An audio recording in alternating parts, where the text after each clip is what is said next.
신령한 것에 대하여는 내가 너희의 알지 못하기를 원치 아니하노니 너희도 알거니와 너희가 이방인으로 있을 때에 말 못하는 우상에게로 끄는 그대로 끌려가느니라. 그러므로 내가 너희에게 알게 하노니 하나님의 영으로 말하는 자는 누구든지 예수를 저주할 자라 하지 않고 또 성령으로 아니하고는 누구든지 예수를 주시라 할 수 없느니라. 우리가 오늘 특별히 아마 송구 영신 예배가 없기 때문에 송구 영신의 의미가 우리 고린도전서 12장에 그대로 소개가 되지 않을까 이렇게 살펴보게 됩니다. 왜냐하면 이제 우리 고린도 전서가 우리 하나님께서는 이제 이 절대선과 절대악을 라고 하는 절대 이성을 가지고 계신 하나님이라고 우리가 늘 소개가 합니다. 하나님께서는 이런 선과 악이라고 하는 절대 이성을 가지고 계신 하나님이시다. 그런데 우리 에덴에서 우리 하나님께서 복을 주셨고 그리고 나라를 언약을 하셨단 말이에요. 이거를 상실하고 쫓겨나가고 살게 되어진 데가 지금 이 사단 가운데 사단의 종로를 타고 있었던 여기서 이제 우리가 살고 있었어요. 이게 상실되어진 복과 나라의 세계입니다. 그러나 우리 이제 이 하나님은 이 하나님의 이게 나중에 이 어떤 그 사역을 위해서는 하나님을 우리가 엘로힘 전능자라고 하는 그런 그 뜻을 가지고 있는 이름입니다. 그리고 여호와, 이 여호와는 이제 만사를 언약하신 대로 이루신다고 하는 뜻이에요. 그래서 언약대로 그 다음에 이루시는 분 해서 이분을 여호와 이렇게 이야기를 합니다. 그래서 언약대로 이루시는 여호와는 전능하신 분이시다. 이런 것이 성경에서 우리 이 하나님에 대한 이런 이야기예요. 그래서 우리 하나님에 대한 이야기를 신론이라고 이렇게 이야기를 합니다. 신론이라고 이렇게 이야기를 하고 우리 하나님께서 이제 복을 주었는데 이 아담이 이 복과 나라를 에덴이라고 하는 이곳에서 누리지 못하고 쫓겨났단 말이에요. 그러니까 상실되어진 곳 이곳에 이제 이 복이 저주로 바뀌었고 그리고 이 나라는 세속의 나라로 여기서 살아갈 수밖에 없었죠. 그런데 하나님께서는 이 기뻐하시는 뜻이 이 여기서 예정을 갖다 하실 적에는 선택과 유기를 갖다 하셨고 그리고 이 나라는 천국과 지옥을 하나님께서 이미 정말 작정을 하고 계셨던 분이에요. 이 계획을 가지고 계셨던 분이에요. 그런데 이 아담에게 언약을 하셨을 적에는 이 복과 나라를 언약을 하셨어요. 그래서 우리가 이거를 양대 언약이라고 이렇게 지금 이야기를 하는 거예요. 뭐 양대 언약 이렇게 이야기를 하니까 들어보지도 못한 그 언약이라고 이렇게 생각할 수가 있는데 이 양대 언약이라고 하는 거는 복과 나라에 대한 두 가지의 큰 약속이라는 이야기거든요. 그런데 하나님께서 이 복과 나라를 주셨던 것이 이제 상실돼 버렸잖아요. 그런데 여기서 선택받은 사람이 있고 뭐 유기되기로 예정되어진 사람은 어차피 지옥에서 살 거니까 상관이 없겠지만 선택되어진 사람이라든가 천국이라든가 이것을 이루셔야 되려면 이거 상실되어진 것도로 내어버려 주었을 적에는 유기되어진 백성이나 또는 지옥의 백성이나 이 지옥이나 이런 거는 그냥 여기서 이루어지는 곳이에요. 하나님이 싫어하시는 이런 절대 이성을 가지고 계신 이런 그 사역 가운데 이거 존재하지만 이 선택되어지거나 또는 이 천국이거나 이거는 하나님의 선이라고 하는 이 기능 속에 이 작동이 되어야 되지 않겠어요? 어차피 이거는 이 악이라고 하는 이제 이 절대 이성적 기능에 의해 가지고 이것이 섭리가 된다 할지라도 이 선택되어졌거나 천국이라고 하는 그거는 하나님께서 이 절대선이라고 하는 그 이성적 기능에 의해서 작동이 되야 된다. 그러기 위해서 우리 하나님께서는 예수님을 보내주셨어요. 예수님을 보내주셔가지고 저주 가운데 있던 사람들, 이 중에 특별히 선택받기로 예정되어진 사람들, 이 사람들을 불러내가지고 구원을 시켜주신 거예요. 예수님이 와가지고 사망 권세를 이기시고 부활하심으로 선택하기로 예정되어진 사람들은 구원을 받게 되어진 겁니다.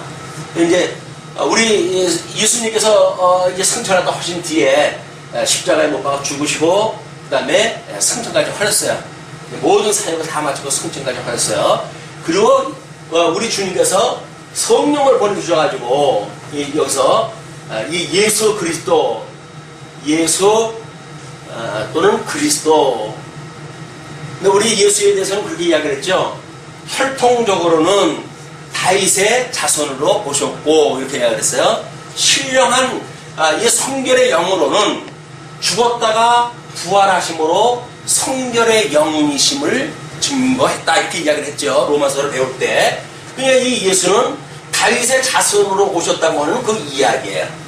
구약에 언약되어진 그 왕통을 따라가지고 이분이 오셨는데, 왕통을 따라가지고 오셨던 이분이 이미 하나님으로서 태초에 천지를 지을 때서부터 말씀으로 계셨던 분 아니에요, 우리 예수님이. 그러니까 그 예수님이 이쪽에 오셨다 그 이야기예요. 이게 성결의 영으로는 이렇게 구분이 되어진 거예요.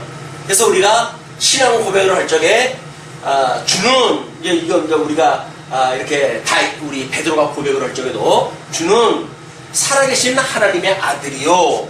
그리고 우리 이 기름 부음 받은 자라고 하는 걸 고백을 다 하잖아요. 주는 그리스도시요. 주는 그리스도시요. 그리고 살아계신 하나님의 아들이십니다. 그 이야기예요. 이 하나님의 아들이십니다. 라고 하는 것이에요. 그래서 이 그리스도시요 라고 하는 그것을 우리가 이걸 기독론이라고 이렇게 이야기해요. 기독론. 그러면 신론, 기독론. 우리 그런 그 예수님이 승천하셔가지고 당신의 여기에 성령을 보내주셨단 말이에요. 이 성령을 보내주셨는데 이 성령이 바로 우리가 나중에 공부해야 될 성령론이에요. 성령론.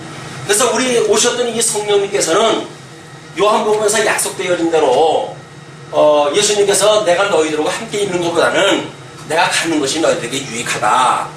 내가 이제 다른 보혜사 성령을 보내줄 터인데 그 성령이 오시게 되면 너희들에게 이 사망 권세의 종로를 타고 있는 너희들에게 내가 일렀던 모든 말들을 기억나게 하고 가르치고 그래서 너희들로 하여금 구원의 백성을 만드시겠다라는 이야기였어요.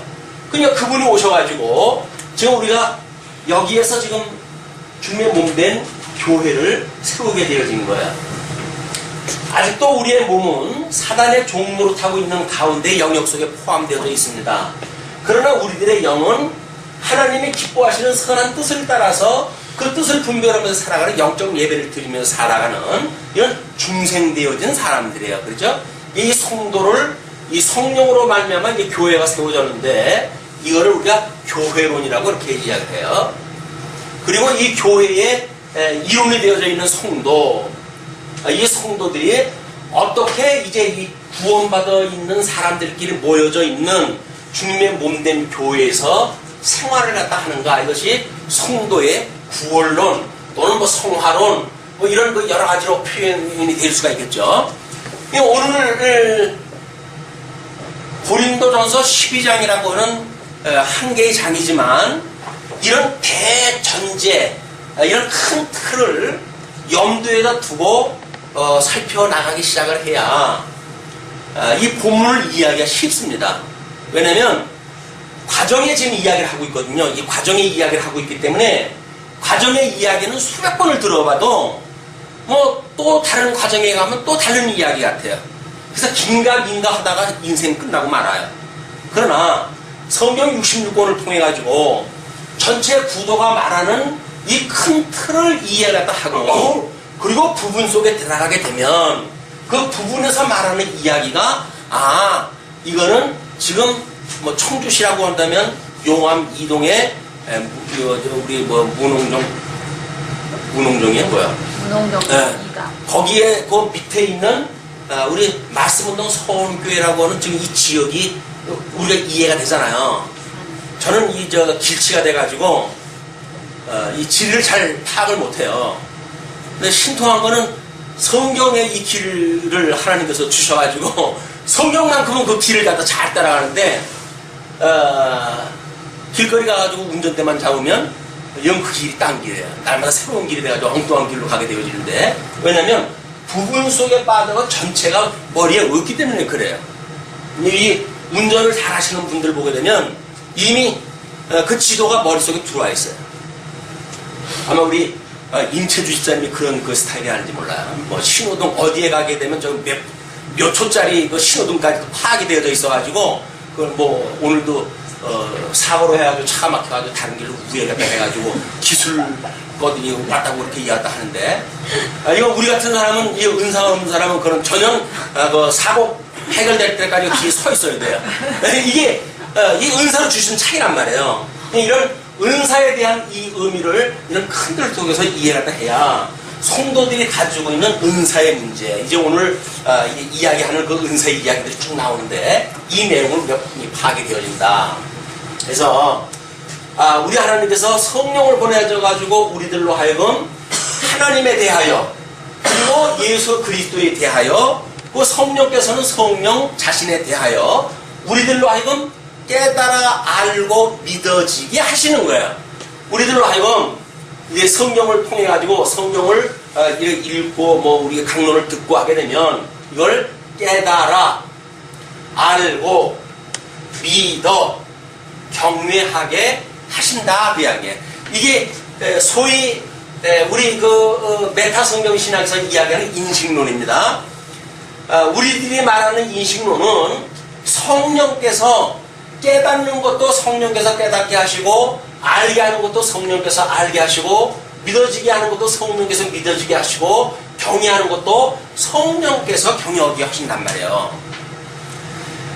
우리는 큰 틀에서 이 원리를 모르게 되면 우리 성도가 예수를 믿잖아요.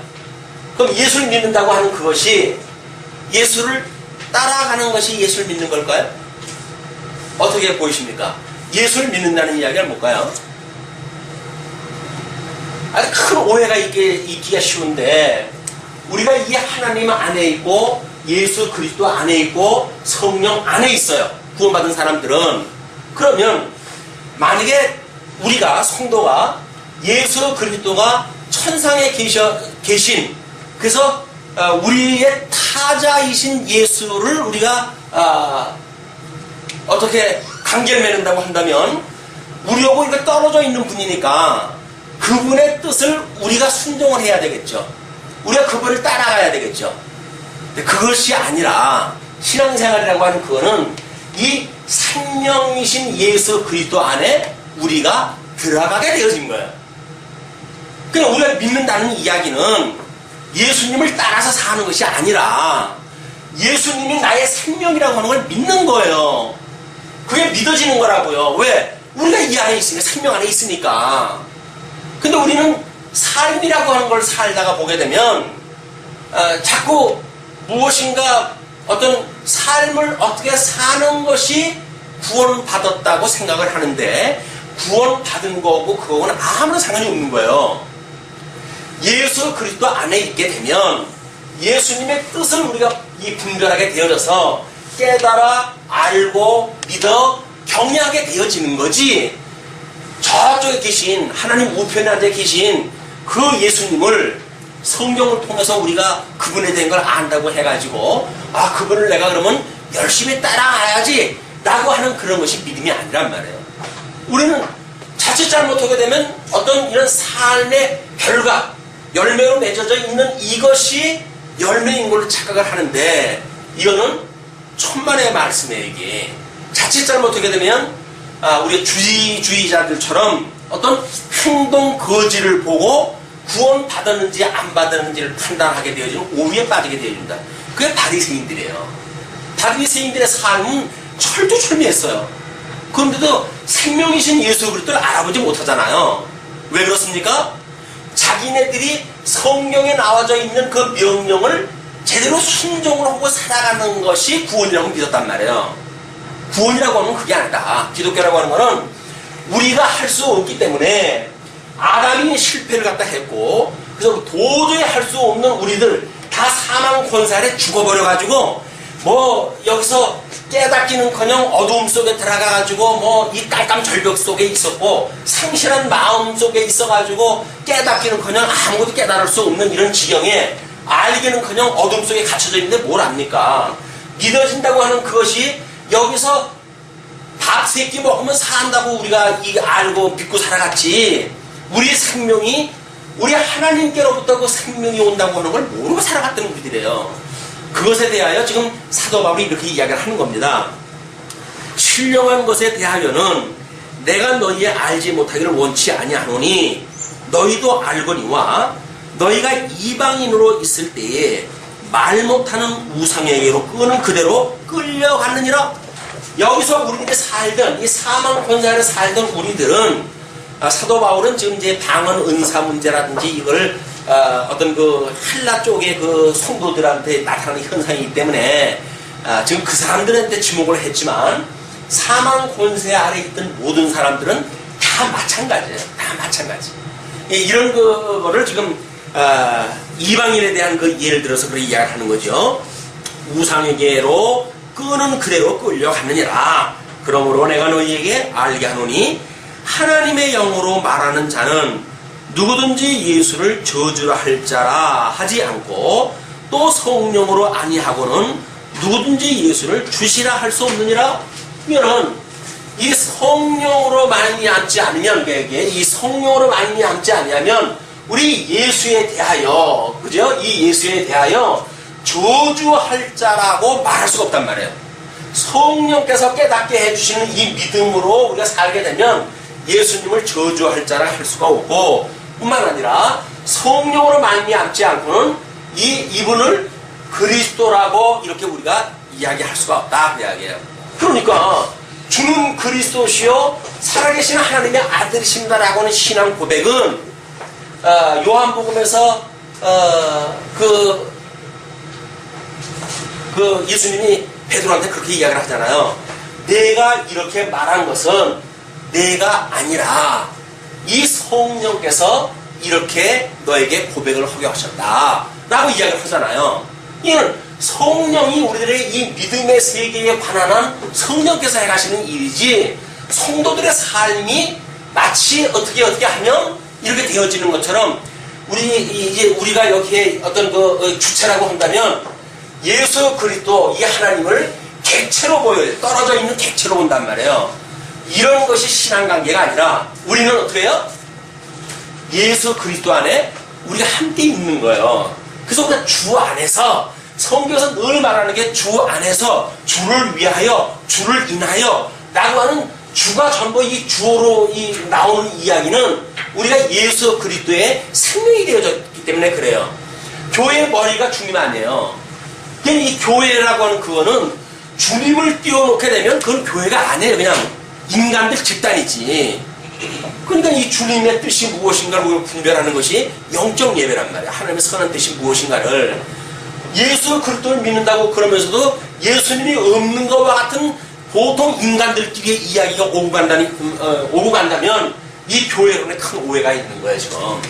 그래서 은사라고 하는 그 이야기를 사도 바울은 신론과 기독론과 성령론과 교회론과 이걸 묶어가지고 설명이 되어집니다.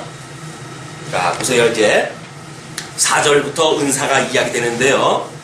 은사는 여러 가지나 성령은 같고, 이렇게 이야기해요. 이제 이 성령론이에요. 이 교회론에서 이 구원받은 사람들, 이런 사람들은 하나님께서 믿음의 분량도 주시는 은사도 각양 다르죠. 이 각양 다른 은사를 주셨어요. 이거를 하나님께서 우리들한테 각양 다른 은사를 주셨어요. 그 각은 은사를 주었는데 이 여러 가지 은사를 주관하시는 우리 성령님은 한 분이란 말이에요. 이 성령님은 한 분이에요. 은사는 여러 가지예요. 성도들마다 다른 은사를 가질 수가 있어요. 그러나 그걸 주관하시는 성령님은 한 분이란 말이에요.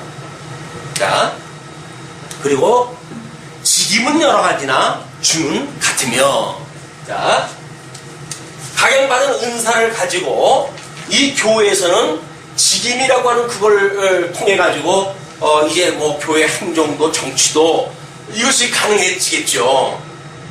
예수 그리스도께서 천상에서 당신의 직임을 수행한다든지 당신의 사역을 진행하신다든가 아니면 당신의 품위를 갖다 드러내신다든가 주님의 몸된 교회를 통해서 이걸 한다는 것이 우리 서신서의 논리였었잖아요. 직임, 신분, 사역, 품위 이것이 다 우리 하나님께서 예수님께서 승천하셔가지고 주님의 몸된 교회로 하여금 그거를 행하게 하심으로 완전히 당신의 뜻을 이루어 하신다. 언약대로 이루시는 여호와 이분께서 예수님을 언약대로 보내주시고 언약대로 이루시잖아요. 이 언약대로 이루시는 과정 중에 주님의 몸된 교회를 통해서 이루시는 사건이 그리스도의 성취 사건이에요. 그 그리스도의 성취 사건은 그리스도 안에 우리가 있으니까 우리를 통한 그리스도의 성취 사건이겠죠. 우리하고 상관없는 게 아니에요. 우리가 그리스도 안에 있기 때문에 그 그리스도의 성취 사건은 곧 그리스도 안에 있는 우리들에게 그대로 영향을 미치게 되어지는 거예요. 머리 대신 그리스도로부터 주님의 몸된 교회 저 말단 세포에 이르기까지 모든 힘이 공급이 되어지고 모든 기운이 공급되어지고 그래서 말씀으로 내가 살았다. 이제 나는 이 사망으로부터 살았다. 라는 신앙 고백이 있으면 우리는 죽어져 있는 사람처럼 살 수가 없어요. 살아있는데 어떻게 숨을 안 쉬어요? 살아있는데. 그러니까 우리는 그거를 예수님과 상관없는 내가 뭘 한다고 그러니까 우리는 자꾸 다른 사람들을 봐야 되는 거예요. 비교를 갖다 해야 돼요. 저 사람은 어떻게 사냐? 나는 이렇게 사는데 그럼 내가 옳으냐? 제가 옳으냐? 라고 하는 걸로 해서 자기 고민 그리고 성도에 대한 비판 이게 끊임없는 거예요. 주님의 몸된 교회에서. 물론 주님께서는 고린도 교회를 통해서 이런 교회를 통해 가지고 지난 시간에 확인한 바에 의하면 그렇게 잘못하는 자들이 있어야 하나님께서 바르신 뜻이 무엇인가를 드러내신다고 그랬잖아요. 그건 유익하게 하나님의 섭리 방법으로 하시는 거예요. 그러나 선택과 유기를 하나님께서 작정하셨듯이 여기서도 마찬가지란 말이에요. 우리가 예수 그리스도를 믿고 살아간다고 하지만 그분을 믿지 못하고 소위 말하는 종교 행위에 우리가 그냥 머물러져 있게 되면 평생을 예수를 믿는데도 불구하고 예수님의 이 생명하고는 아무 상관없는 신앙생활을 하게 되는 거예요. 그거를 소위 구원이란 무엇이냐라고 하는 이야기입니다. 구원을 받았느냐 못 받느냐 이런 이야기를 하는데 구원받았다는 이야기는 뭐예요? 결국 예수 그리스도의 그 생명을 우리가 떡을 떼잖아요. 그 생명에 내가 동참을 했는가 그 이야기란 말이에요. 그럼 예수님이 나의 생명이라고 한다면 아니 그분이 나의 머리고 그분께서 다 주관을 갖다 해가시는데 그분께 모든 영광을 돌리게 되지. 그분하고 상관없는 내가 뭘 갖다 했다고 해가지고 내가 무엇을 했는데 이런 자기 자랑이 나올 수가 없는 거죠. 이걸 모르는 교회가 사람들의 어떤 행동만 자꾸 유발을 시키는 거예요. 열심을 강조하고 또는 때로는 충성을 강조하고 예수 그리스도 생명 안에 우리가 있지 않다고 한다면 죽을 힘을 다해서 사는데 뭘 합니까? 그게 이제 소위 말하는 13장에 가면 그게 아주 잘 정리가 돼서 설명이 되어집니다. 천사의 말을 한다 할지라도 예수 그리스도 안에 생명이 아니라고 한다면 천사의 말을 할지라도 아무런 유익이 없대잖아요. 무슨 유익이 있어요? 주님과 상관없는 이야기인데. 자, 지금은 이제 주는 같다고 그랬어요. 또 역사는 여러 가지나 모든 것을 모든 사람 가운데서 역사하시는 하나님은 같으니. 자, 이런 그 직임을 수행한다 해가지고 하시는 주님은 또 한 분이에요. 근데 우리 기독론 이야기했을 때 이분이 한 분이에요. 그런데 이런 일들을 행하게 하는 능력, 우리 전능자라고 했잖아요. 이 전능자. 그렇기 때문에 우리 여호와 하나님은 모든 것들을 하나님의 기뻐하시는 뜻대로 섭리해 갔다 하시는 능력자란 말이에요. 이 능력을 행하시는 분이에요. 이분도 한 분인 거예요. 그냥 다양한 일들이 벌어집니다. 여기 다양한 일들이 벌어지지만 성령도 한 분이요, 주님도 한 분이요, 우리 하나님도 한 한 분이시란 말이에요. 너무 심플하잖아요. 한 분이니까 그 한 분 가운데 일어나는 여러 가지 상황을 우리가 파악을 하게 되면 여러 가지 다양한 일이 나온다 할지라도 한 분이 해가시는 거니까 원리는 단순해요. 이 원리를 우리가 알아야 된단 말이에요. 원리를. 자, 대전제가 세 가지가 나왔어요. 우리는 이제 고린도전서에서는 이야기를 했잖아요. 성령, 우리 예수님이 승천하셔가지고 우리 이 지식의 풍요함으로 우리를 경고케 한다. 언제까지? 우리 주님이 오라고 하시는 그날까지. 이거 견인이라고 이렇게 이야기를 했어요. 그리고 주님께서는 우리로 하여금 교제케 하신다. 이렇게 이야기를 했어요. 교제케 하신다. 이것이 고린도서에서 이야기하고 있었던 전제란 말이에요. 이 전제가 이 큰 그림 속에서 이걸 놓고 보게 되면 이게 전부 같은 원리로 이게 하신다는 이야기로구나 이렇게 설명이 되어지겠죠. 자, 각 사람에게 성령의 나타남을 주심은 유익하게 하려 하심이라. 우리가 유익하게 성령의 나타남을 주시는 것, 성령께서 여러 가지 우리를 깨닫게 하는 것, 알게 하는 것, 믿게 하는 것, 경외하게 하시는 것, 모든 것들이 유익하게 하시기 위해서 그렇게 주신다고 이야기해요. 그러면서 어떤 이에게는 성령으로 말미암아 지혜의 말씀을, 어떤 이에게는 같은 성령을 따라 지식의 말씀을, 다른 이에게는 같은 성령으로 믿음을, 어떤 이에게는 한 성령으로 병 고치는 은사를, 어떤 이에게는 능력 행함을, 어떤 이에게는 예언함을, 어떤 이에게는 영들 분별함을, 다른 이에게는 각종 방언 말함을, 어떤 이에게는 방언을 통역함을 주시나니. 자, 몇 가지의 은사를 소개 갖다 했어요. 고린도 교회에서 흔히 나타나고 있는 은사들의 종류예요. 로마서에서 이야기하는 그 은사와 불일치하는 그런 그 부분들이 있는 그거는 고린도 교회에서 특징적으로 나타나는 것을 지목을 했기 때문에 그러는 겁니다. 자, 그러면 결국 그 은사가 결국 유익하게 하기 위해서 준다고 그랬는데 그 유익하게 하셨던 나타나는 그것들이 뭐예요? 지혜의 말씀, 지식의 말씀, 전부 이야기해요. 이 지식의 말씀, 이 지식이 풍요함으로 경고하게 되어진다고 그랬으니까 이거를 풍요하게 하시는 일이 뭡니까? 각양 은사를 줘가지고 지혜의 말씀을, 지식의 말씀을 전하게 함으로 해가지고 지식을 경고케 해가는 거예요. 이 풍요롭게 해가는 거예요. 이 지식이 풍요롭게 되면 주님의 몸된 교회는 경고하게 되어지니까 그 이야기예요. 이 교회가 경고하지 못한다는 이야기는 한마디로 이 지식이 풍요롭지 못한다는 이야기예요. 자, 그리고 또 다음의 은사가 뭡니까? 어떤 얘기는 이제 그 구절에 다른 얘기는 같은 성령으로 믿음을, 여기서 말하는 건 믿음은 구원론에서 이야기하는 구원받는 믿음을 이야기하는 건 아니겠죠. 왜냐면 그건 모든 성도에게 다 포함이 되어지는 거지. 어떤 사람은 뭐 구원받는 그 은사가 따로 있는 게 아니잖아요. 다 주는 거니까. 여기서 말하는 거는 어떤 표적 같은 걸 행할 수 있는 그런 믿음을 가지고 있는 사람들이 있어요. 예수님께서 그런 그 예를 들지요. 너희들에게 조금만 믿음이 있다고 하더라도 이 산을 들어서 저 산으로 옮기리라 라고 한다든지 이런 그 이야기를 하잖아요. 그냥 이렇게 어떤 구원을 받지 못했는데도 불구하고 이 구원이 아주 적은 사람, 이 믿음이 적은 사람인데도 불구하고 이런 표적을 행할 수 있는 능력을 하나 주시게 되면 그런 능력을 행하실 수가 있단 말이에요. 그걸 저 사람은 저런 표적을 행하는 걸로 보니까 믿음이 되게 큰 사람인가 봐. 이런 개념이 아니란 말이에요. 은사를 주시게 되면 그런 믿음을 갖게 되는 사람이 있어요. 병을 고치는 그런 은사들도 마찬가지죠. 그런 것이 나타날 수가 있는 것이다. 그 이야기예요. 그 다음에 또 어떤 얘기는 한 성령으로 병 고치는 은사를, 병 고치는 은사도 그런 믿음을 가진 사람이 있어요. 그래서 이제 뭐 우리 요한서 좀 가게 되면 병든 자에게 너는 장로에게 가서 기도를 갖다 받으라고 이렇게 이야기를 하고 그러지요.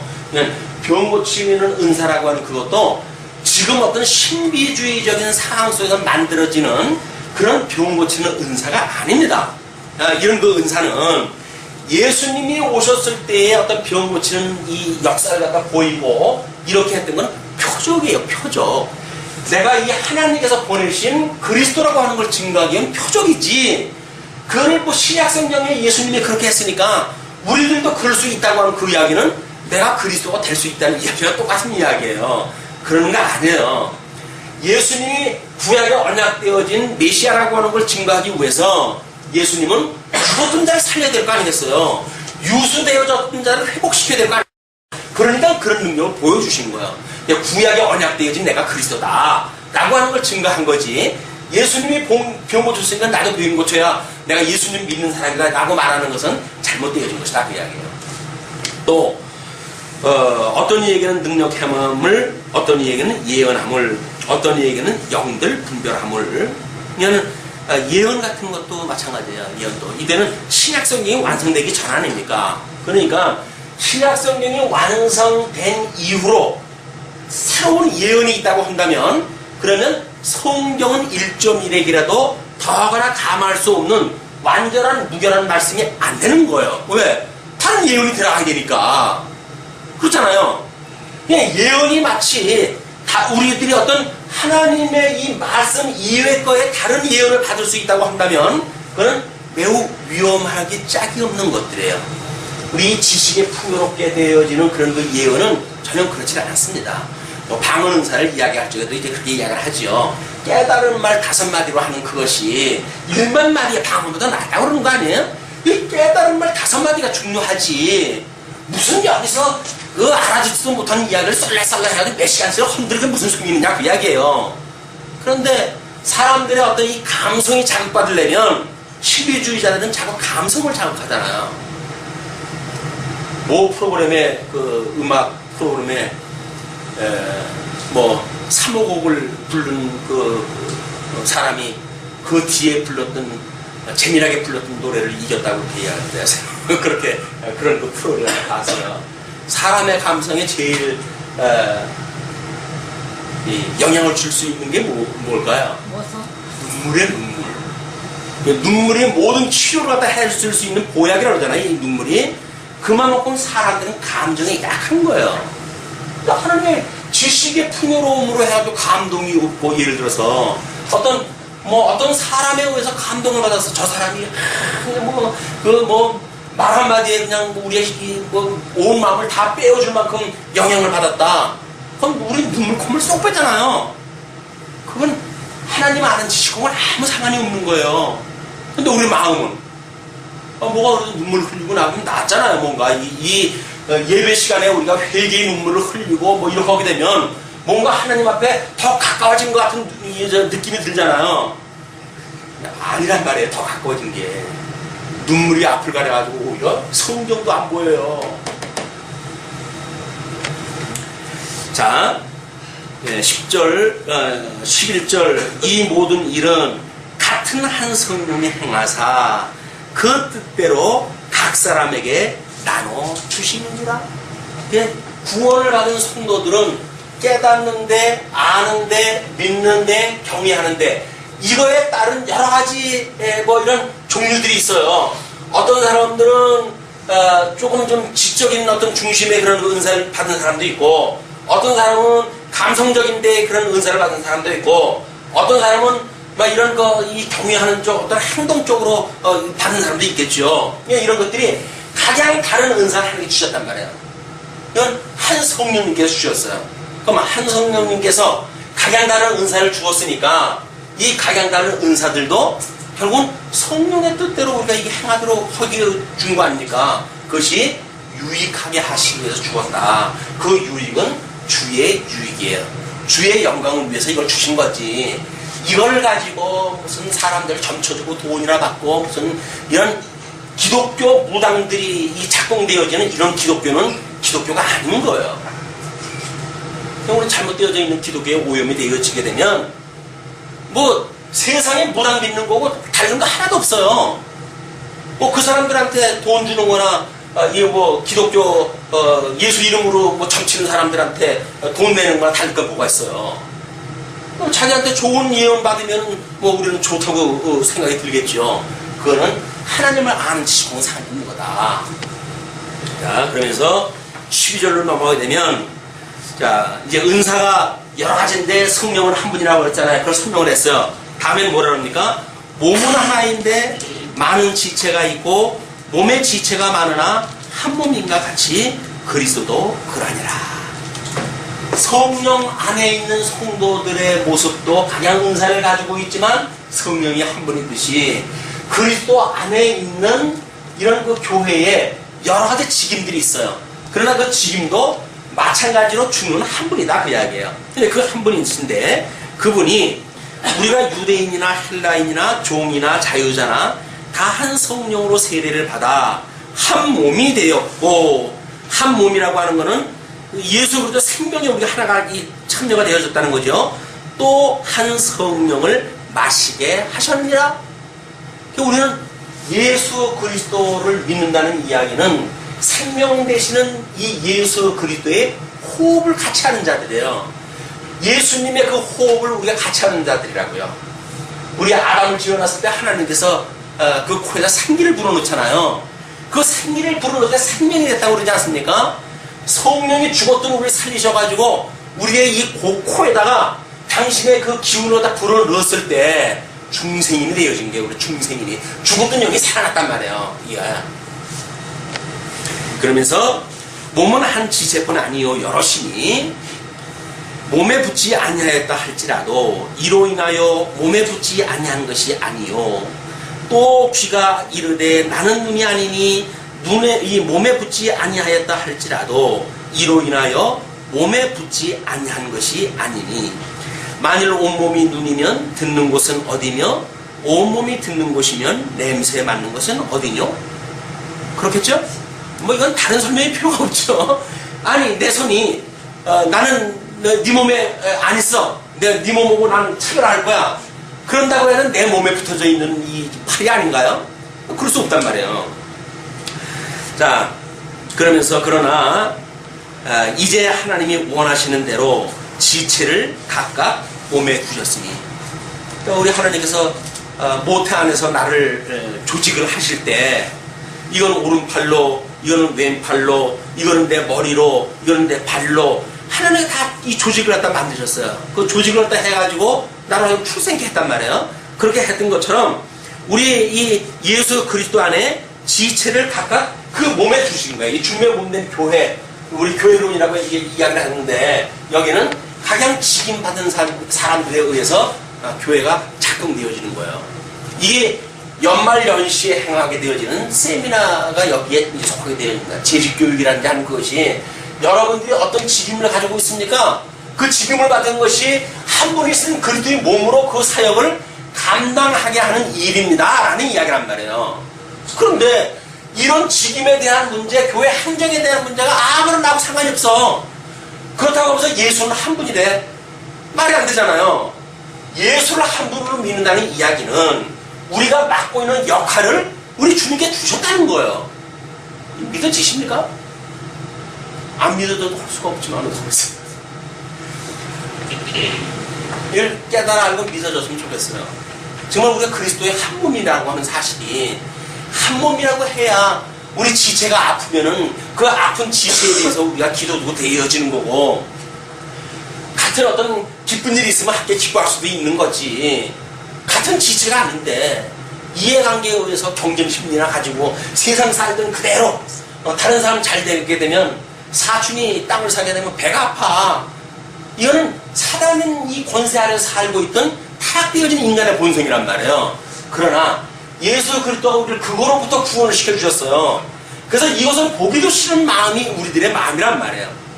그런데 보기 싫은 마음은 뭐 고사하고 못 누려서 걱정이지. 여기서 기회가 없어서 못 누리지. 내가 왜 못 누려? 돈이 없어가지고 못 누리고 뭐 형편이 돼가지고 못 누리지. 돈만 되고 형편만 된다고 한다면 얼마든지 누릴 수 있다고 생각이 들잖아요. 아니 그게 무슨 구원이에요. 구원은 이거로부터 우리가 구출을 받아야 구원이지. 이 안에 그냥 살고 있으면서 뭔 구원을 이야기를 합니까? 그냥 이거 사는 거지. 구원이라고 하는 건 여기서 우리가 구출받았다는 거예요. 여기서 우리가 모임을 받았다는 거예요. 이거로부터 자유를 입었다는 이야기예요. 근데 자유라고 하는 것이 여기서 누리는 거이 자유라고 생각이 드니까 우리 주님 생명 대신 예수 그리스도는 상관없는 신앙생활을 해가는 거예요. 열심히 죽도록 충성하는 일도 벌어집니다 여기서. 근데 그건 내 영광을 위해서 그렇게 하는 거예요. 나의 명예를 위해서 그렇게 하는 거예요. 그래서 주님하고 뭔 상관이 있어요. 정말 요한계시록에 나오는 것처럼 우리들의 면류관을 벗어가지고 주님 앞에 내려놓을 정도의 여기서 그걸 배우는 거예요. 이는 나를 위한 것이 아니라 주를 위한 겁니다. 나의 생명 주님께서 이 시간 주신 거는 주를 위해서 주신 거지 나를 위해서 주신 것이 아닙니다. 라고 하는 걸 깨닫고 배워가는 것이 주님의 몸된 교회지. 여기서 별의별 일 허무 모르겠어요. 믿어지지 않으면서 하는 거를. 아무런 의미가 없다. 그냥. 그래서 종교 생활과 신앙 생활은 다른 거예요. 바리새인들이 했던 그런 그 종교 생활, 이것이 뭐 어떤 그런 그 한국 교회에 대하여 아픔을 느낀 그 분이 바벨론에 사로잡힌 교회라고 하는 걸로 책을 갖다 냈어요. 목사님의 자제분인데 자기는 목회 못하겠대요. 왜? 너무 이 기독교가 타락이 되어져 가지고 참 할 수가 없대요. 이걸 목사 아닌 사람이 글을 써가지고 책을 갖다 내요. 목사들은 여전히 여기서 잘 먹고 잘 살고 평수 넓은 교회당 짓고 성도들 숫자 늘려가지고 자기 영광 높이고 이것이 주님의 몸된 교회가 아니란 말이에요. 여러분들이 깨어나야 돼요. 깨어나야 돼요. 여러분들이 뭔가 이 새로운 깨달음이 없다고 한다면 관성에 의해서 그냥 살아가게 되어진다니까요. 어저께가 뭐 어저께가 오늘이고 오늘이 내일이고 그런데 뭐 그냥 어저께 살던 대로 오늘 사는 거예요. 달라진 거 아무것도 없어요. 말씀을 들으면 모릅니까? 깨달음이 없는데 그러면 그냥 어저께 살던 대로 사는 거예요. 말씀을 들어서 우리가 여기서 살던 것이 아니야라고 해가지고 정말 우리가 죽고자 하라고 하는 그런 마음이 있었을 때 새로운 세계를 맛보게 되어지지. 우리가 2012년 살던 관성에 의해서 그냥 살아간들 2013년 해가 바뀐 거고 무슨 의미가 있어요. 우리는 2012년 30일 아직도 13년 맞으려면 이틀 남았잖아요. 이 진정한 소구영신 예배란 말이에요. 오늘을 보낼 수 있는 이야기는 여기서 죽어야 내년을 맞이하는 거지. 여기서 죽지 않고 무슨 내년을 만나요. 나 이건 달력만 지나간 거지. 그건 숫자에 지나지 않는다. 금년을 보내고 내년을 맞이한다는 이야기는 뭔가 새로운 세계를 우리가 맞이하는 거 아닙니까? 새로운 나를 맞이하는 거에 끝나는 게 아니에요. 새로운 세계, 어떤 세계? 더 깊은 진리의 세계, 더 깊은 생명의 세계. 그 세계로 우리가 들어가야지. 생명도 진리도 이건 뭐 그냥 흐리멍텅 해가지고 작년에 살던 데는 그냥 오늘 살면 되지 라고 말하게 되면 무슨 진리를 위해서 우리가 살아가는 의미가 있고 그 진리를 지키고 보수해야 되고 전승해야 될 주님의 몸된 교회에 이론으로서의 직임이 무슨 의미가 있습니까? 아무런 의미가 없는 거죠. 자, 그러면서 이제 이렇게 이야기합니다. 만일 한 지체뿐이면 몸은 어디뇨? 이제 지체는 많으나 몸은 하나라. 눈이 손도로 내가 너를 쓸데없다 하거나 또한 머리가 발더러 내가 너를 쓸데없다 하거나 하지 못하리라. 예를 들어서 설명했다 한 겁니다. 한마디로 뭐예요? 이 얘기가 뭐예요? 아, 나 너 마음에 안 맞아. 너 정말 내 눈에서 안 보여줬으면 좋겠어. 라고 이야기를 한단 말이에요, 이게. 지금 그 이야기를 하는 거예요. 말은 우리 지체를 갖다 예를 들었지만, 우리 지체가 가장 지체하네. 그리스도는 한 분이고 주님의 몸된 교회에 여러 성도들이 모여서 있으니까, 주님의 몸된 성도들의 삶은 같은 생명이니까 같은 몸 안에요. 근데, 누가 누구 보고 필요 없다고 하고, 누가 누구한테 유익하다고 그렇게 할 수가 있느냐 말이에요. 다 주를 위한 우리들의 이 지체들인데. 그러니까, 이뿐 아니라 몸에 더 약하게 보이는 지체가 도리어 요긴하고 몸에 약하게 보이는 지체가 도리어 요긴하고 우리가 몸에 덜 귀히 여기는 그것들을 더욱 귀한 것들로 입혀주며 우리의 아름답지 못한 지체는 더욱 아름다운 것을 얻고 그리고 우리의 아름다운 지체는 요구할 것이 없으니 오직 하나님의 몸을 고르게 하여 부족한 지체에게 종기를 더하사. 여기서 예를 들면 이제 22절에 몸에 더 약하게 보이는 지체, 약하게 보이는 지체는 위에 예를 들면 어디에 해당되는 걸까요? 만약에 거기서 뭐 눈이 손더러 또는 머리가 발더러 이런 예를 들었단 말이에요. 그럼 여기서 더 약하게 보이는 지체는 어떤 거예요? 눈에 해당되겠죠. 그러니까 하나님께서 우리 사람의 얼굴을 만들 적에도 일단 눈을 보기 위해서 눈꺼풀을 한 겹을 주셨죠. 눈꺼풀 한 꺼풀 주시고 그 위에다 뭘 갖다 또 설치를 합니까? 속눈썹을 또 덧대요. 속눈썹을 덧대고 위에서부터 내려오는 물을 갖다가 다른 데로 돌리기 위해서, 물기를 돌리기 위해서 뭘 만들어냈습니까? 눈썹을 만들어내요. 그럼 하나님은 가장 우리들에게 연약하지만, 눈동자처럼 연약한 게 없을 거예요. 그 연약한 것 같지만 그런 것들을 오히려 보호하기 위해서 2중 3중 이 안전장치를 하잖아요. 그러면 주님의 몸된 교회에서 연약한 지체를 우리가 만났어요. 이제 뭐 우리 예를 들어 로운이 같은 아이가 이제 출생하는 아이 아니에요? 그러면 그 아이가 우리들의 대를 이어서 진리를 이어나갈 아이란 말이에요. 더욱 요긴하죠. 더욱 요긴할 거 아니겠어요? 그러니까 온 성도님들이 뭐 개를 갖다 보고 뭐 예뻐하고 귀여워하고 하는 그것은 그냥 어린 아이니까 그런 게 아니잖아요. 우리 이 진리가 너무나 소중하고 이거를 백년대계를 위하여 주님의 몸된 교회의 진리를 보수하고 전승하고 하기 위해서 사생명들이 필요한 거지. 이야기를 하게 되면 어떤 사람은 그러더라고요. 자식은 전생의 빚쟁이라고. 빚쟁이로 생각을 하면서 그 자녀를 키운다고 한다면 자녀들 참 서운하지 않겠어요? 아니 우리 아버지 이 부모하고 자식 사이가 빚쟁이 사이입니까? 소모품에 그냥 뭐 가게에 전혀 도움이 안 되고 등이 휘도록 돈을 갖다 벌어놓으면 그것만 뼈골 빠지도록 빼가는 그런 자녀로 보여준다고 한다면 도대체 거기가 무슨 가정이고 그것이 무슨 사랑의 관계겠어요. 그러니까 이 서툴른 가정이 잘못되어지게 되면 앵벌이를 갖다 시키는 거예요. 가가지고 돈 벌어, 돈 벌어. 뭐 지는 앉아서 술 퍼먹고. 이게 타락되어져 있는 인간들이 해가는 세계라니까요. 주님의 몸된 교회는 어린 자를 위하여 큰 자들이 한없이 희생하는 곳이에요. 왜? 진리를 갖다 좋으니까. 아니 우리 하나님은, 우리 주님은 하나님과 동등됨을 취하지 아니하시고 인간의 몸을 입고 낮아지신 분 아니에요. 근데 그분이 승천을 해가지고 성령을 보내주셨는데 우리들한테 행동하게 하는 건 어떻게 하실까요? 그렇게 하시겠죠. 이 지식이 풍요롭게 만들게 되면 당연히 주님을 위하여 어린 자를 위해서 헌신을 하겠죠. 그게 안 되면 나 따라와라. 얘 나 따라와. 왜? 너희들은 내 종이야. 내 수족이야. 내 도구하야. 모든 사람들은 나의 그런 의지를 따라서 나의 길에 너희들은 협조만 해주면 돼. 이렇게 가는 거예요. 그러니까 주님의 몸된 교회의 목사가 뭔가 동무대가 되어지는 그런 체계되는 잘못되어진 거예요. 박영기 목사님이 체제한다고 하는 그런 원리로서는 일리가 있어요.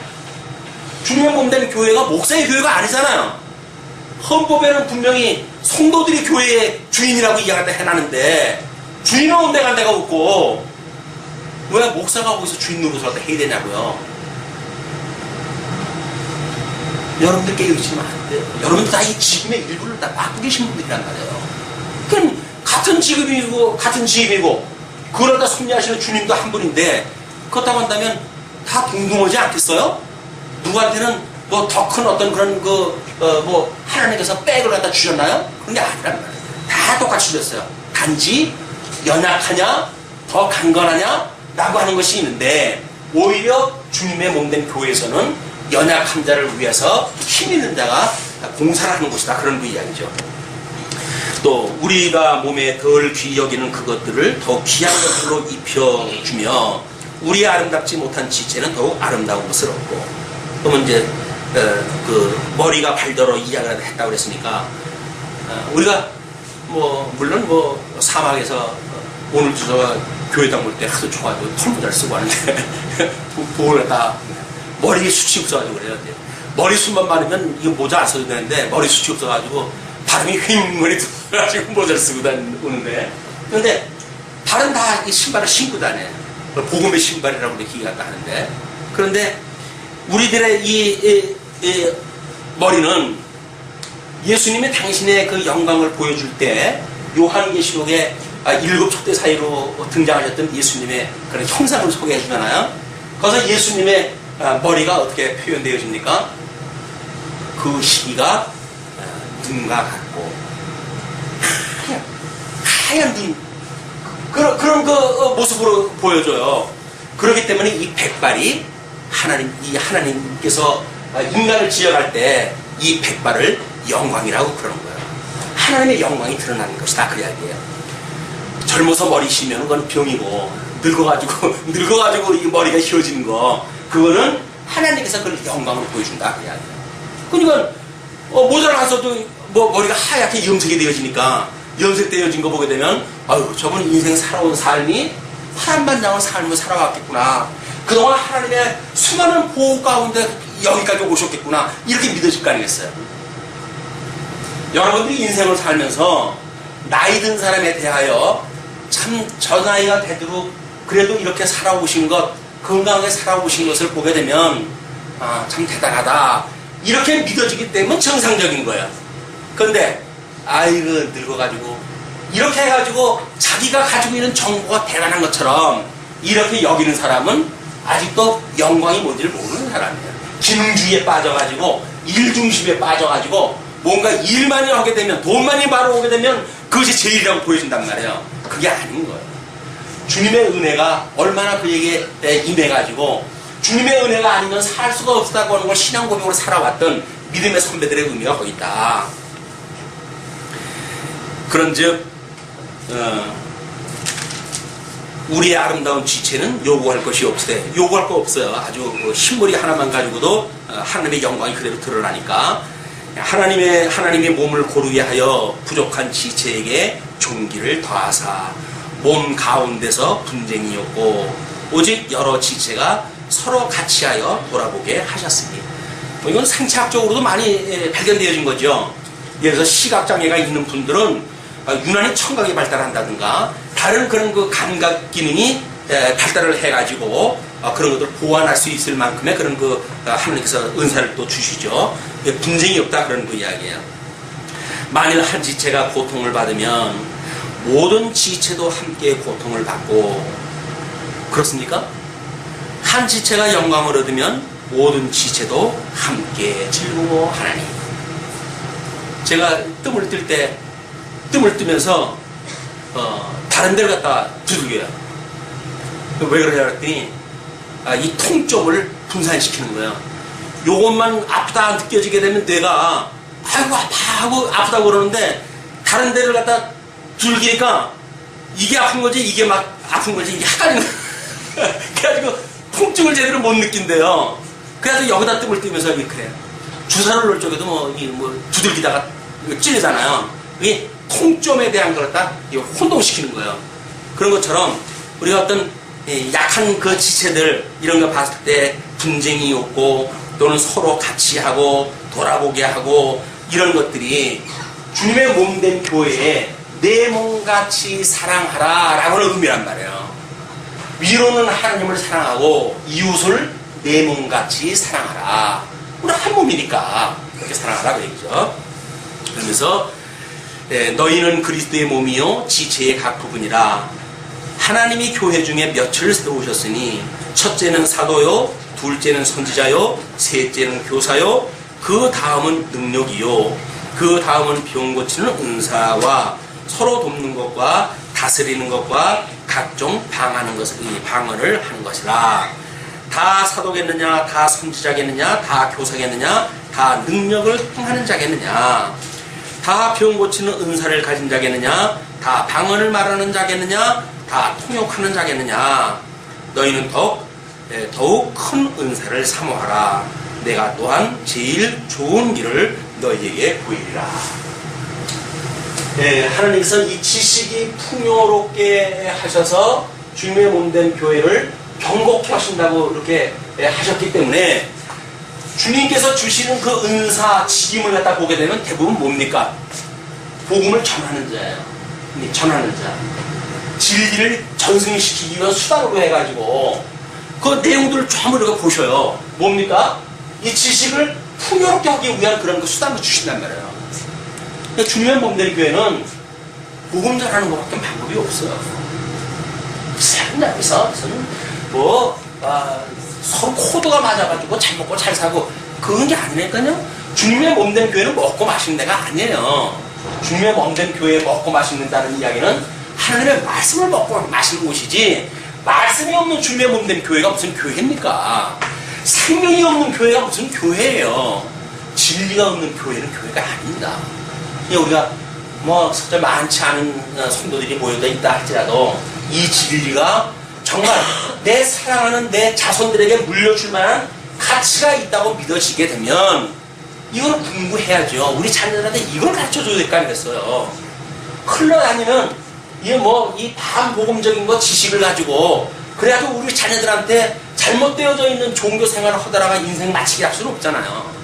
그 사랑하는 자녀들에게 할 수만 있으면 1.1핵이라도 더하거나 감할 수 없는 우리 하나님의 말씀으로 만들어진 성경을 중심으로 한 내용이 무엇인가가 중요하지, 그 성경과 상관없는 인터넷에서 떠돌아다니는 한간에 빨간 벽도 벽고 붙여져 있는 이런 데서 만들어지는 이 지식은 안 되는 거예요.